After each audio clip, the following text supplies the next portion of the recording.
we got to start with a name that has been all over the Pittsburgh Steelers draft board, a name that me and you at one point, almost a week, maybe 2 weeks ago now, dubbed one of two favorites for the Steelers, a guy that we were almost certain was going to end up in Pittsburgh.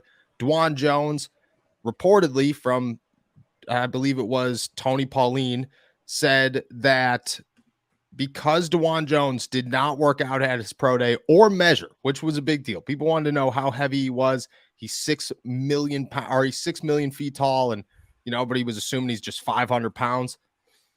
Didn't work out, didn't measure. The Steelers were reportedly, quote unquote, pissed about that situation. Do you look at that and did you have a major reaction to it, or did you just say, it is what it is?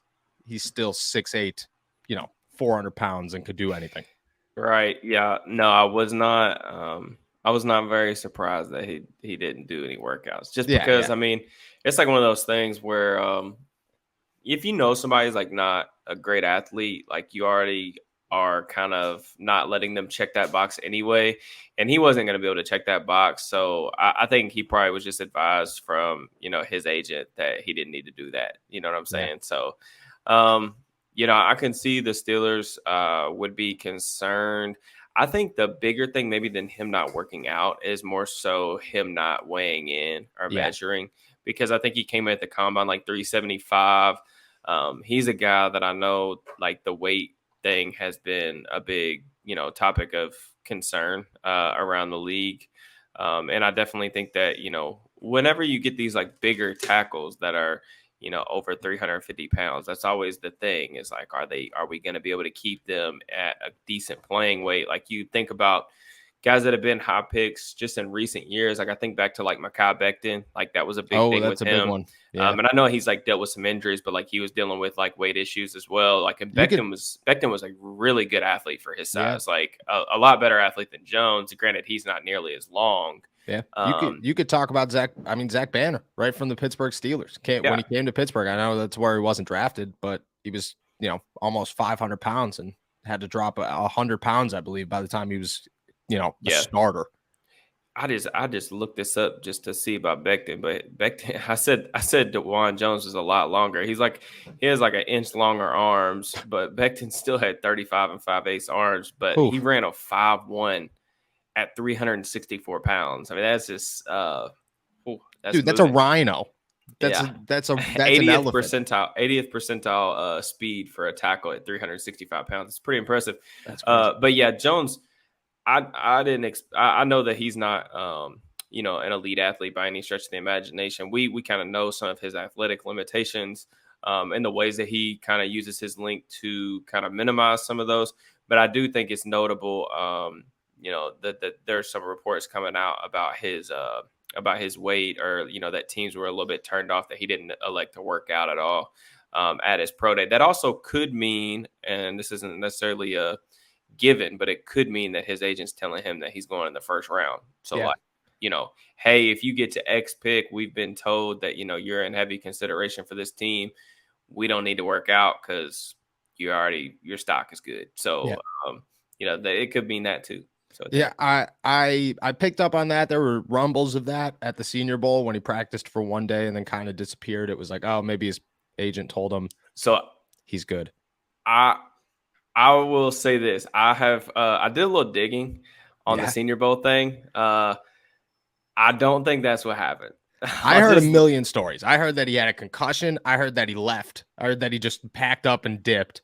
And then he showed up the last day. I heard a billion stories. What did you heard? So I think it's a mix. It's a mix between like him backing up and leaving and some other stuff. But I do think that they went out on it seemed like to me that the Senior Bowl went out of their way to kind of protect him in various ways. I'll just say that. But it's interesting. That could be some of the concern here too. Like, there could be some questions that he needs to answer about some of that stuff. I don't know. It's interesting to me. Yeah. I will say too, like the Steelers, just in terms of with Jones, and I'm not trying to like label him as like a character or a work ethic guy. I don't have any really real reason to believe any of that stuff yet, aside from the stuff that I heard from the Senior Bowl. But I do know the Steelers are one of those teams that they do their homework on their guys, but they don't really feed into like the mainstream media kind of nonsense with that stuff. Like we remember about the George Pickens character concerns. True. The week Very of the true. draft last year, everybody, like, there was that article, I think it was from The Athletic, where, it was just coach after coach, receivers coaches, scouts, like everybody saying there was red flags everywhere. And then Tomlin pretty much brushed those off and said, like, that stuff gets mischaracterized. Like we don't have any concerns about him off the field. And then, like, I was told immediately after they took Leal last year in the third round, I got a DM for somebody I followed on Twitter for a long time, but he's a lot more well connected than I am. But he hit me up and was like, dude, I love them taking swings on Pickens and Leal, because like Pickens, the character concerns, like Tomlin's the perfect person for him to be with. And then Leal, like there was some work ethic stuff floating around about him that I knew about pre-draft too. He was like, this is 100% the best landing spot for both of those guys to reach their potential. So I didn't know that about DeMarvin. I think you would have never guessed that. I think I said that I want to say I said that like right after or on the draft pod or something. I'm pretty sure I've already brought this up on the channel before, like maybe at one point, but yeah, I mean, I like, some of this stuff, it's kind of hard because like we're getting so close to the draft, like what is real, what's not. Like some teams could be feeding agents and feeding guys stuff just to maybe get a player's stock to plummet enough for them to get it within striking distance of drafting the player. You just don't know what's real and what's not right about now, for real. I think that's the craziest part, is like that whole like conspiracy of teams trying to plummet guys' stock so that they fall to their pick. Like that's a real thing. Like teams will very much so just like toss a little bit of information here, a little bit of information there out to the media, and all of a sudden you get things rolling. I also think it's interesting though, because just like the DeMarvin Leal stuff and the George Pickens stuff, like I think everybody in their market has those guys that are like labeled with character concerns, we'll say, but it's different for every market, and like it's more extreme different. Like DeMarvin Leal is one of the nicest human beings I've ever met. Like, the second I met him, he shook my hand, introduced me to him, and I was like, all right, this guy's a great human being. Right. But that's because, possibly that's because in Pittsburgh, the bar for character concerns is Antonio Brown, and it's almost impossible to get there. So I think that anybody below that, you're just like, oh, this isn't that big of a deal. We've been through way worse over here. So I think it is very interesting to see all that with Dawand Jones. What is like a weight for him? Like if you were the Pittsburgh Steelers, what were you hoping he weighed in at? I think, maybe it's not a specific weight that they want him at. What are you looking for him to be below? Yeah, they would probably have a weight in mind, like, hey, this is what ideally we'd like you to play at. But yeah, I'll say this, like it might have been one of those things where they wanted to see if he had put any weight on since the combine. Yeah, you know what I'm saying? True. So like we talk about with players, how they manipulate their weights from the combine 175 to 207. Well, like Bryce Young. Yeah, like 105 to 207. He came in over 200 pounds. Like he's definitely over 200 pounds. Like there's no way he's not playing at no 200 pounds. But that's what players will do. They'll come in, and either put on weight or cut weight at the combine, and then they'll go test. And then there'll be a different way at the pro day. Well, maybe like people are thinking, well, Jones, because I think the only thing he did at the combine was run the 40.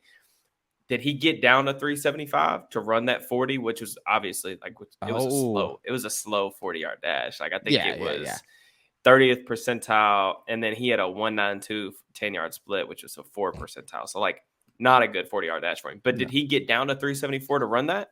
Is he playing at heavier? Like is he playing at 385, 390? Like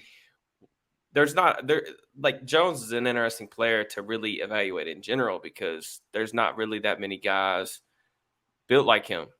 Like you don't see 6'8", 375-pound tackles with 36+ inch arms. I mean, there's not really a standard for it. So that would be my question. It would be less about like me wanting him at a specific weight, because he don't even play for me yet. You know what I'm saying? Like you want him to be comfortable, but like when he shows up to his pro day and like doesn't do any drills, doesn't weigh in, Yeah. Like, I'm probably trying to answer that to myself. Like, all right, what was this dude playing at last year?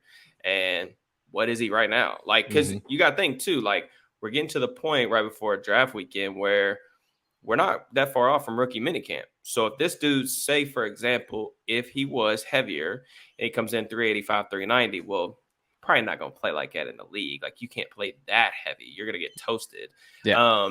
So is he going to be able to shed the 15 pounds, whatever you want him at? Like, if say you want him under 370, is he going to be able to shed 15, 20 pounds in the next 3-4 weeks before rookie minicamp? I was going to say rookie minicamp starts May 5th. So you've literally literally 5 you're days less than after a month. the draft. Yeah, you're literally less than a month. So it's interesting. But like I said, it could just be one of those things from Jones where maybe from his perspective, it's not any of that. It's just he's getting advice from his agent saying, hey, you're going to be a first rounder. Yeah. Don't even worry about it. Like, don't worry about potentially testing poorly or don't give them any reason to knock you.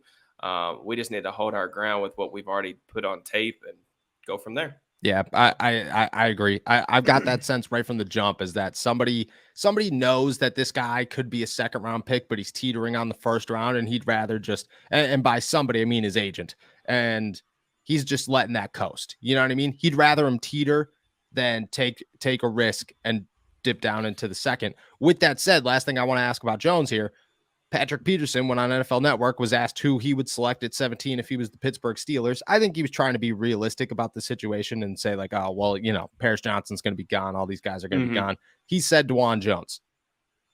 Do you still think that Dawand Jones is a possibility for the Pittsburgh Steelers at 17? In your last mock draft, he was the 17th pick in the draft. Do you still think that's a possibility, or do you think at this point? Yeah, I mean, I think it's possible. I mean, they've obviously showed a ton of interest in him. I mean, I totally will be the first one to admit I am not well connected like Tony Pauline or some of these other guys that are reporting some things about, like, people being, a little bit turned off by him at his pro day or the Senior Bowl or whatever else. But I know the Steelers have spent a lot of time with him. Whether they like him enough to take him at 17, I don't know. Whether they like him enough to take him at 32, I don't know. I do just know how the draft typically works, and tackles they get pushed up draft boards. It's like quarterbacks, man. Like, the premier positions tend to go earlier than even what the tape or the measurables say that they should go. And, like, I don't think that Jones is one of the 15, 20 best players in this draft, but it doesn't matter what I think. It matters what the NFL organizations are going to view, not just him, but the position that he plays, which is tackle. And we know either right or left tackle is still a premium position. So, I don't have any reaction as far as Peterson saying that. I mean, I know just listening to Peterson talk ball on his podcast, like, not recently since he's really been a Steeler, but I've watched him and Bryant McFadden's podcast before. Peterson knows his stuff. I mean, he seems like a guy to me that's going to go into some type of, or could, if he wanted to, go into some type of like coaching or front office role when his playing days are over, because I really enjoy his perspective on the game. Yeah, that media, you know what I mean? I thought he did. Sure. I enjoyed him on NFL Network. It was good. And you get a lot of those guys, like, that you're like, I don't know, this is fun, but it's not really it. Peterson's a well-spoken dude, knows how to go about it, understands the game very well. Yeah, I agree. As for Jones sitting there at 17, I'm going to say maybe there's another name that's very interesting that we're going to talk about here soon. But first, All Steelers Talk has officially launched their own clothing brand, Black and Gold Apparel, now available on bonfire.com or at the shop tab at our YouTube page. Your new favorite place for Steelers t-shirts, sweatshirts, and crew necks, now out, now available in multiple designs, including some of my favorites, Kenny Comeback, Mute, and Kenny DeGeorge. Check them all out at bonfire.com or on the shop tab at our YouTube page.